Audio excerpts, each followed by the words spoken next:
Isang pinagpalang araw mga kalaagan nitong video kuha ko sa akin backyard garden. Nakakagulat ang lalaking uod na umubos sa mga dahon ng halaman ko. Sa akin pagsaliksik ang uod na ito ay tinatawag na elephant hawk moth caterpillar kapag may sapat na gulang na gamo-gamo. Mahirap isipin kung paano ito nakakuha ng epithet ng elepante. Oo naman, malalaki sila, ngunit malayo sila sa pinakamalaking hawk moth sa bansa. Ang mga elephant hawk moth ay isa sa pinakamalaki at pinakanatatanging caterpillar na malamang na mahanap mo. Lumalaki ang mga ito sa humigit kumulang 8 cm ang haba, makapal, at kadalasang kayumanggi na may mas madidilim na marka na nagbibigay sa kanila ng bahagyang kulubat na hitsura. Bilang isang resulta, sila ay medyo mukhang puno ng isang elepante. Tulad ng ibang hawk moth caterpillar, mayroon silang maikling sungay sa kanilang likuran, na may puting dulo. Ngunit ang kanilang pinakanatatanging katangian ay ang malalaking eyepot sa likod lamang ng ulo, may dalawa sa bawat gilid ng katawan, mga itim na bilog na may mas maputlang gasuklay sa loob. Ang malalaking, peking mga mata na ito ay nakakatulong na alisin ang mga potensyal na mandaragit. Upang magdagdag sa epekto, ang mga uod ay maaaring bahagyang bawiin ang kanilang aktwal na ulo na nagbibigay sa kanila ng hitsura ng isang karton na ahas. Ayon sa kaalaman ng gamo-gamo na ito ay bahagi ng biodiversity na sinusuportahan ng isang malusog na hardin. Tulad ng maraming mga species ng gamo-gamo, ang species na ito ay maaaring hikayatin, sa kasong ito sa pamamagitan ng pagtatanim ng mga host na halaman tulad ng fuchsia. Ang pinsala sa halaman ay bihirang malubha o laganap, at hindi na kailangang gumawa ng mga hakbang sa pagkontrol laban sa insektong ito.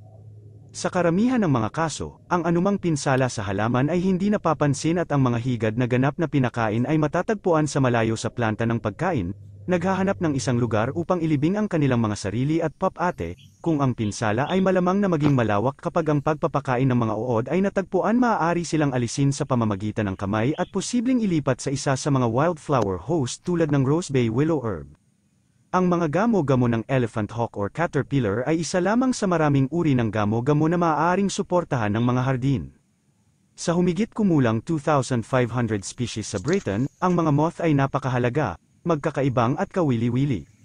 Ang mga gamo-gamo ay mahalaga para sa food chain at maaaring magbigay ang paglipat ng mga butil ng pollen mula sa isang male anther patungo sa isang babaeng stigma, alinman sa loob ng parehong bulaklak o sa pagitan ng dalawang magkaibang mga bulaklak. Karaniwang sinusundan ito ng pagpapabunga at paggawa ng binhi. Ang ilang mga bulaklak ay pollinated ng mga insekto o iba pang maliliit na nilalang, ang iba ay hangin pollinated. Posible ring mag-pollinate ng mga bulaklak sa pamamagitan ng kamay, kung gusto mong magparami ng mga bagong halaman o matiyak ang matagumpay na pollinasyon kapag kakaunti ang mga natural na pollinator. Mga serbisyo ng pollinasyon, ngunit dumarami ang ebidensya na humihina ang mga gamo-gamo ng Britain. Mag-ayos pa tungkol sa mga gamo-gamo sa iyong hardin.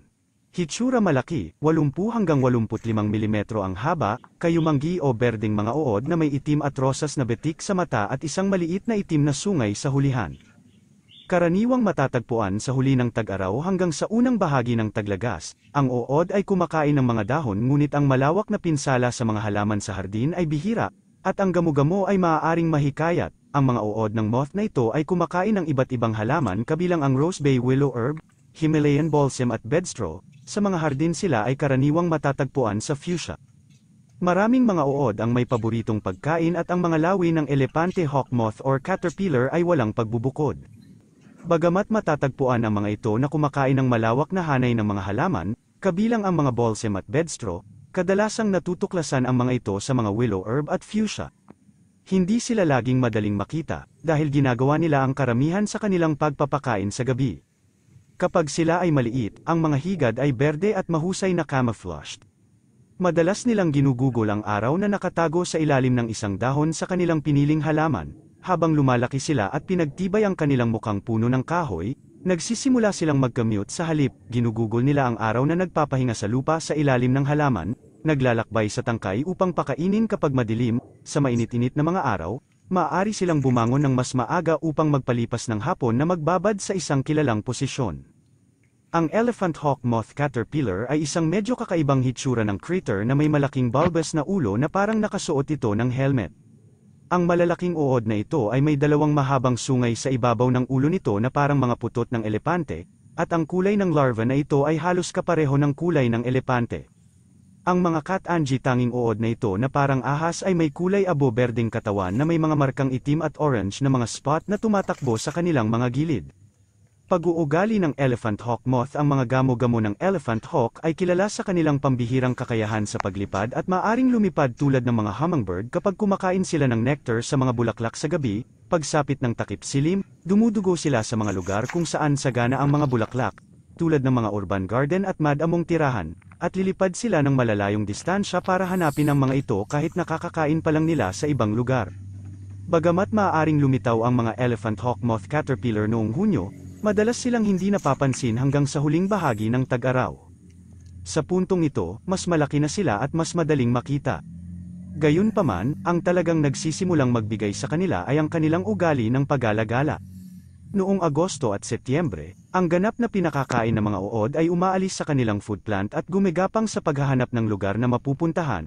Ginagawa nila ito sa isang kakon sa mga dahon ng basura o sa lupa, sa ibaba lamang ng ibabaw. Kadalasan, dinadala sila ng kanilang mga pagala-gala sa mga damuhan, daanan, at pasyo. Papalampasin nila ang taglamig bilang isang pupa, na umuusbong bilang mga nasa hustong gulang sa huling bahagi ng tagsibol upang simulan muli ang pag-ikot. Elephant hawk moth, Dielphila elpenor, ang elephant hawk moth ng pamilya Sphingidae ay namumukod tangi sa karamihan ng iba pang mga species dahil sa malaki nitong sukat at kulay pinkish olive. Ang gamo-gamo ay may malapit na pagkakahawig sa puno ng elepante sa yugto ng uod nito, uod kapag bata pa. Ang larvae ay may mad-ilaw-dilaw na puti o berdeng katawan.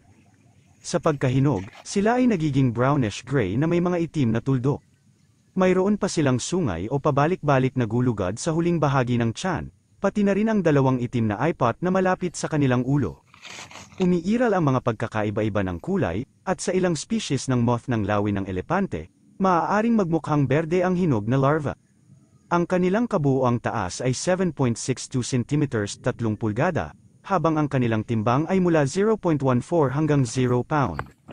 Pupa. Ang paglipat mula sa larval hanggang sa pupal stage ay tumatagal ng halos 27 araw sa karaniwan.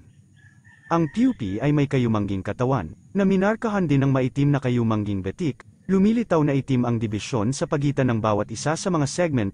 Ang average na haba ng pupa ay 4 hanggang 4.5 cm. Hindwings. Kapag binuksan, ang isang bahagi ng hindwings ay itim, nagiging pink. Siyam. Ang isa sa mga pinakakapansin-pansin na tampok ay ang dalawang pink na linya na dumadaloy sa tiyan nito. Ang ulo, katawan, at thorax nito ay olive green din na may mga markang kulay rosas sa kabuuan.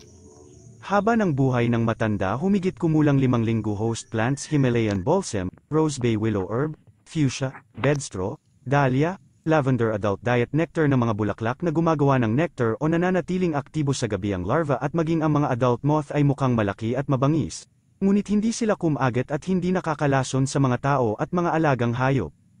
Ang elephant hawk moth ay hindi dapat ipagkamali sa maliit na elephant hawk moth, na parehong kabilang sa parehong pamilya, na may malapit na pagkakahawig kahit na may kitang-kitang pagkakaiba.